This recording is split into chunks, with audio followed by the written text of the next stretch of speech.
ইসলামী দৃষ্টিতে একজন মুসলিম নারীর ক্যারিয়ার কি হতে পারে? একজন মুসলিম নারী কোরআনের নির্দেশনা আলোকে মূলত তিনি মুসলিম সমাজের পুরো ভেতরের সাইডটা দেখাশোনা করবেন, অর্থাৎ স্বরাষ্ট্র ডিপার্টমেন্টটা পরিপূর্ণভাবে ট্যাকেল দিবেন একজন নারী। একটা রাষ্ট্রের সবচেয়ে গুরুত্বপূর্ণ ডিপার্টমেন্টের নাম কি? স্বরাষ্ট্র ডিপার্টমেন্ট। স্বরাষ্ট্র বিভাগের চাইতে গুরুত্বপূর্ণ কোনো বিভাগ থাকে দেশে? সাধারণত দেশের সবচেয়ে গুরুত্বপূর্ণ বিভাগগুলোর মধ্যে একবারে শীর্ষে থাকে কোনটা?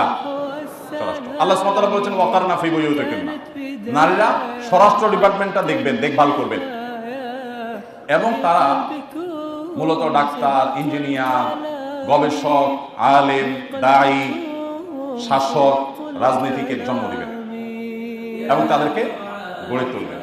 এর পাশাপাশি একজন নারী হিসাবে শরিয়ার যে বিধিবিধানগুলো তার জন্য প্রযোজ্য সেগুলো মেনে তিনি নিজেও এই সমস্ত সেক্টরগুলোতে তার মতো করে অবদান রাখার সুযোগ আছে। কিন্তু মনে রাখবেন, ইসলামের নারীর যে নারী সুলভ বৈশিষ্ট্য আছে সেগুলো যদি আপনি বিকিয়ে দিয়ে কিছু করতে চান, ইসলাম সেটাকে অ্যালাউ করে না।